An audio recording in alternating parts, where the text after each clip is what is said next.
Welcome back to Homeworks Garage and another weekend and another little maintenance job on the Suzuki Swift. Now, if you don't already know, the plan is with this car is to turn it into a track car, but we need to get all the standard basic maintenance on the car right first.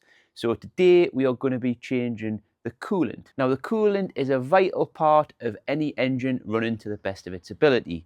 Obviously, it keeps the temperatures where they need to be, and that is ever so more important when you're doing a track day. So stick around and we'll chat a little bit more about why it's so important, and we're obviously going to show you how it's done. So just to give a little background on a basic cooling system, so the components we have in the car are a radiator, thermostat, a water pump, a heater matrix. Now there will be a few other bits and pieces dependent on the car, but that is it in its most basic terms. Now what happens is when the coolant in the engine gets up to the right temperature, which is usually around about 90 degrees, the thermostat will open and then let the coolant go out to the radiator. The radiator will cool that down, and then the coolant will pass back into the engine, and obviously that's pushed around by the water pump. So that is it in its basic terms. Now the coolant, like everything else, is a fluid that needs to be changed. So the whole point of today is to change the coolant in the car. Now I am going to test it first, and it might be all right, but because we don't know the history of this car, we are just going to change it anyway. So the main reason for changing the coolant is it degrades over time. Now the coolant has got various different chemicals in it, and I'm certainly no expert on what coolant's got in it, but I do know the problems it can cause if left too long without changing it. So basically one of the big things that happens is the inside of your engine will start corroding if it's left for too long. So obviously with the age of this car and the fact we're going to use it for track use, don't really want to run that risk. So just to point out a few components on the car before we get started. So this is the top of the radiator. So this bit in here obviously sits in behind the grille. You can sort of see it, but actually the air condenser is sat in the front of it, but the coolant radiator is sitting just behind it. But obviously this is the top of it, and this is the radiator cap. So this is the expansion bottle for the coolant, and it has got a full level on, which you can just see down there. Now the coolant is just below that full mark, so that is okay. And I will take a potluck guess at the thermostat will be in there, because this is the top radiator hose. So like I was saying, when the engine gets up to the right temperature, thermostat will open and let the coolant come through this pipe into the top of the radiator, and then obviously as the coolant flows down through the radiator, it cools it down. Right, so what I'm going to do is I'm just going to pull some of the coolant out of the expansion tank here with this. Now this obviously, it basically tells you how good your coolant is and how well it performs. Now the chemicals that are in the coolant actually prevent it from freezing at the temperature water does. So what this obviously does is it tells you kind of what strength the coolant is. And it's got a little gauge on, so at the minute that is saying it's good for about minus 35. But the other thing is, I'll just get a bit more into there. Yeah, it's more like minus 25. And to be fair, actually, the condition of that coolant looks okay. You can see, obviously, it's nice and clean. But we're still going to change it anyway. And I'm going to change the type of coolant, because this green stuff is kind of normally what you see in older cars nowadays. So there obviously is a difference in the makeup of the coolant. Like I say, I'm no expert, but the stuff I've got to go back in is like more of an orangey colour. So we're going to get this all drained out, and then what I'm going to do is I'm going to flush some just normal water through it, drain that out before we put the orange coolant in.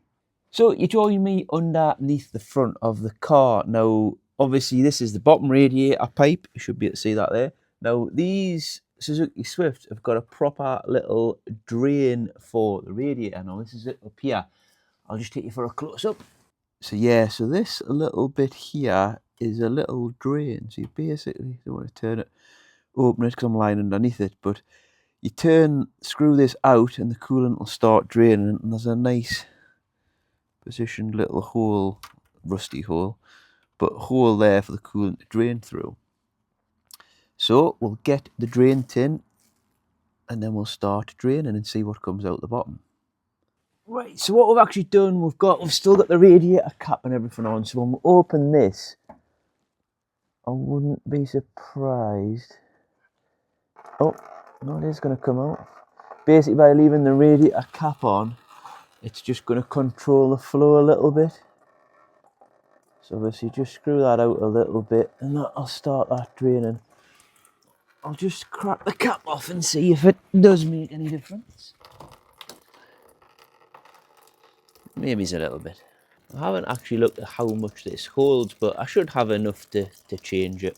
But right, well, we'll just let that drain out for a bit. I mean, it would be rude not to have a cup of tea while this is draining out.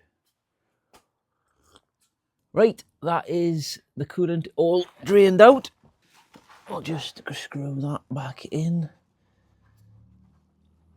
So that's had a good bit of time to drain out there, but we'll screw that back in, just give it a little nip. So what I'm going to do now is I'm just going to put normal water in, and then once we've got it filled up, so again, I'm just going to, well, I'm going to fill this quite slowly, obviously because the risk is getting air trapped in. But this is just to get it flushed out, so I'm not too fussed about trapping a bit of air in at this point. So the plan is just to fill it up with normal water, run the car, so start it up, run it for a bit, just get it pumped around and then drain it out again, and then we'll put the proper coolant in after that. Right, we've got that filled up with just water there. So as you can see in there, you can see it's green a little bit because obviously still a bit of remnants of the previous coolant in there, hence why we are doing a flush. So now we need to start the car up and let it get warmed up. Right, we'll jump in and start the car.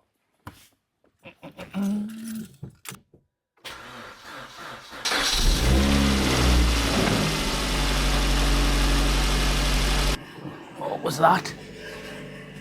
What was that?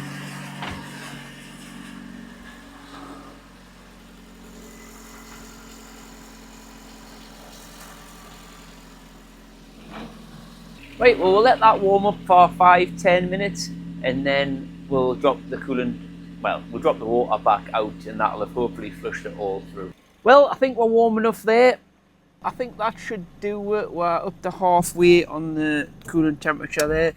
So it's up to temperature. Oh. Right, we'll get that water drained out and hopefully that'll have flushed any old coolant out as well. So exactly the same as last time. I've basically just put the drain tin on a bucket here just so it wasn't splashing as much. So again, just open that up. And actually, you can see how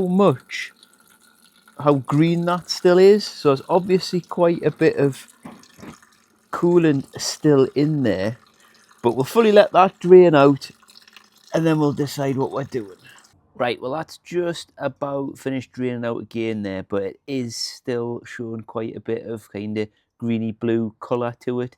So what I'm going to do is I'm just going to repeat the process again. So I'm basically going to fill it up again with just clean water, run it up to temperature, and then drain it out again. So, but you don't need to see that because we've just done that basically. So the only thing I'm going to do is while I'm doing that, while it's warming up, so I'm going to take just the expansion tank and I'm just going to give it a bit of a, just going to put some soapy water through it and just try. And there's a little bit of dirt in the bottom of there, but it's not much. But I thought I may as well do that while letting this warm back up once I put some more water back in. So like everything else on this channel, we do seem to underestimate jobs sometimes or be more optimistic about how long things are going to take. So I thought we'd just do one more flush after the initial flush, but ended up doing about 5 flushes to get it completely clean and basically left it overnight just draining, so get every last drop out. But yeah, it's took about 5 flushes to get all of the old coolant properly out and get the water running clear. I've screwed the drain bung back in on the bottom of the radiator. So we're just going to fill it back up now with the proper coolant. Now, what I've got to go in this is, I get this from work because I get a bit of a discount on it. So that's why I've gone with this one specifically. And it's in most of my other vehicles again because I get it cheap from work. So if I ever need to top this up, I've got some of this handy, so I don't want to have different types of coolant. So the van, the Clio have all got this in anyway. So I thought, well, best to put it in this as well. And then it keeps everything the same. But to fill it up, we are basically just going to pour it in slowly, just to try and, you know, provide any airlocks. Just pour it in nice and slowly. Looking at what's been draining out every time I've drained it, it's probably about 4 to 5 litres. So one of these should more than do it. So like I say, we'll just pour it in slowly. Well, that is the radiator full, just up to the, basically full to the brim basically. And I've also filled up the expansion tank. Now what I'm going to do is put all the caps on, and then I'm going to run the engine up to full working temperature, and then let it cool back down a little bit, and then check the levels again. Well, that's both caps back on, so we'll just jump in.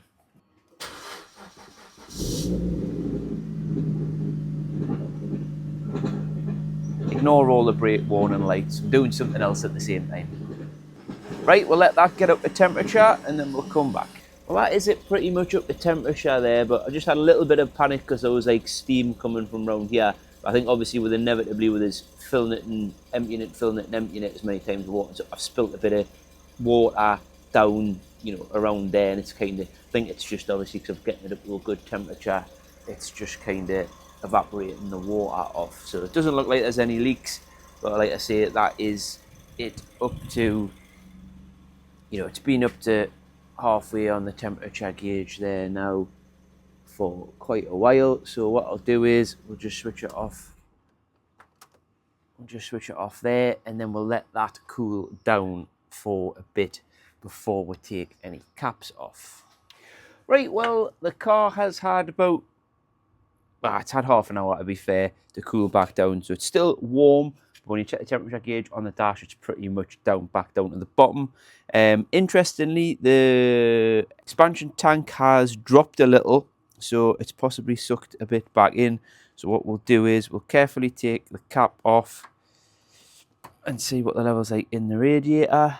It has dropped a little bit. Word of caution, don't ever take this off when the engine's hot, because it could blow up in your face basically. And nobody wants scalding water in their face, because it's not a nice thing. So like I said, I've maybe just a bit less than a litre left in here, but hopefully that should be enough just to top this off.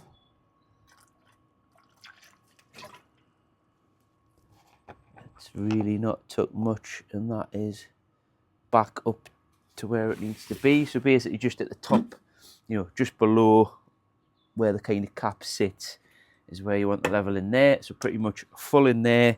And then obviously on here, on the expansion tank, it's got marks of where it should be when it's full. So it just needs literally a tiny little top up. And that is that.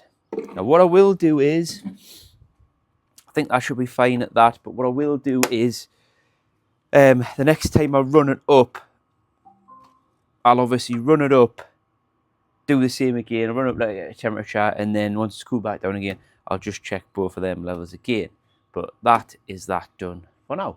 Now that wraps up another little easy maintenance job on the Suzuki Swift that anybody could pretty much do with some fairly basic tools, and obviously buying some new coolant, antifreeze, whatever you want to do. Now, if you are just changing it because it's getting old a bit, but it's not kind of started corroding anything, and you're changing like for like, you don't need to flush it through like I have, but obviously I'm changing different types of coolant, so that's why I've flushed it through. If you're interested in any other little maintenance videos, I've got quite a few on this little Suzuki Swift, which is part of the process of turning this into a budget track car.